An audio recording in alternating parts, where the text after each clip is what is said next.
What if the most powerful weapon in the world wasn't a bomb? What if it was the ability to just change reality itself? To control not just what you do, but what you think, what you remember, and even what you believe is true. That's what we're going to dive into today. A couple of incredible visions of societies where truth is the ultimate tool of control. And it all kicks off with one simple, really unsettling detail. And it all starts right here. This is the very first sentence of George Orwell's masterpiece, 1984. And with just one word, 13, the whole world just tilts on its axis, you know? It's such a small, jarring detail, but it tells you instantly that the basic rules of reality, yeah, they don't apply here anymore. This isn't just a story, it's a warning. Because in this world, let me tell you, a clock striking 13 is just the beginning. This is a place where the past can be completely rewritten on a whim, where you're required to believe contradictory ideas, and where every single glance is monitored. And none of this is random, okay? These aren't just chaotic acts of tyranny. They are the core parts of a meticulously designed system of control. So before we really break down the mechanics of how they do it, let's just immerse ourselves in the world this system creates. Because the first layer of control, it's not a machine, it's not a law. It's the very air people have to breathe. It's that constant feeling of living in a world that is just physically and spiritually falling apart. And this is where Orwell's genius just absolutely shines. He uses all these sensory details to paint this picture of, well, of deliberate decay.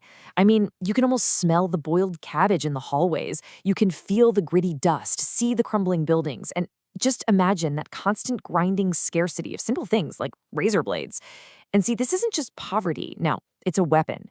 A population that's constantly worn down by daily misery, by this bleak, colorless world. Well, they're just too exhausted to even think about rebelling.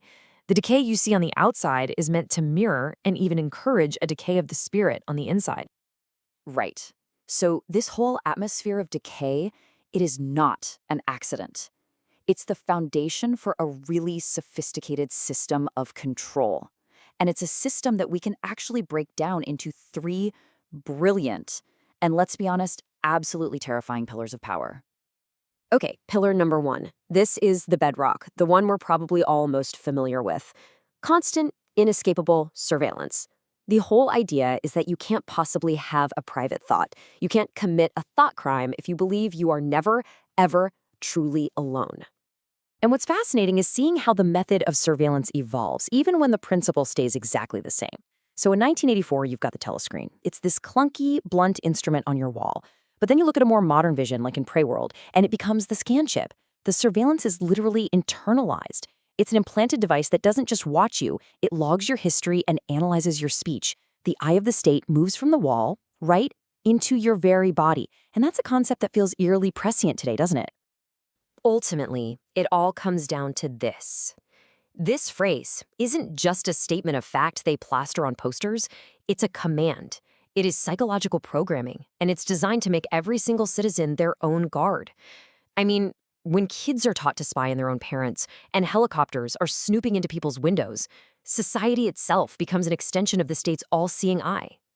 But, just controlling the present, that's not enough. So if surveillance locks down your actions today, this second pillar is, well, it's way more insidious. It aims to control your reality by seizing control of yesterday. Because, as the saying goes, if you control the past, you control the future. So let's look at how this actually works in practice. You take a disgraced party member, this guy named Withers. He doesn't just get arrested. He becomes what they call an unperson. He's vaporized.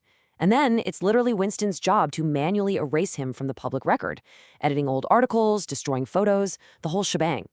Now, in Orwell's world, this is a slow, manual process. Today, well, you can just imagine the digital version, right? An automated vaporization from the internet's memory where your entire digital life is wiped out with a few keystrokes. Yeah, a palimpsest. It's basically an old manuscript where the original writing has been scraped off so it can be reused. And that is the party's entire philosophy of history.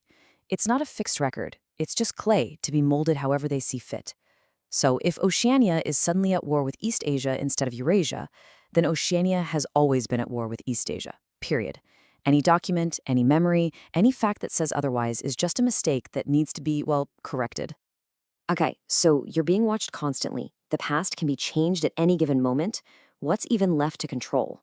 Well, just one thing, your own mind. And this third and final pillar, this is the ultimate goal. It's the direct invasion and engineering of human consciousness itself. And this is the absolute key to it all, a concept called doublethink. Think of it as the mental gymnastics you need to perform just to survive in Oceania. It's the ability to know deep down that the Ministry of Truth is telling a lie, while at the exact same time genuinely believing that lie is true.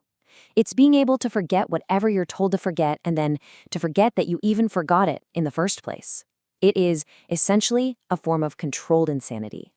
And you see the purest expression of this idea in the party's three main slogans. War is peace, because having a permanent limited war actually keeps the social order stable at home.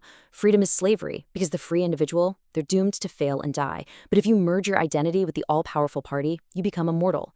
And finally, ignorance is strength, because the ignorance of the masses is, of course, the strength of the party. These aren't just clever paradoxes. They are the literal operating system of the state. So, in a system that is this total, this perfected in its oppression, how is rebellion even possible? I mean, what does resistance even look like when the state controls reality itself?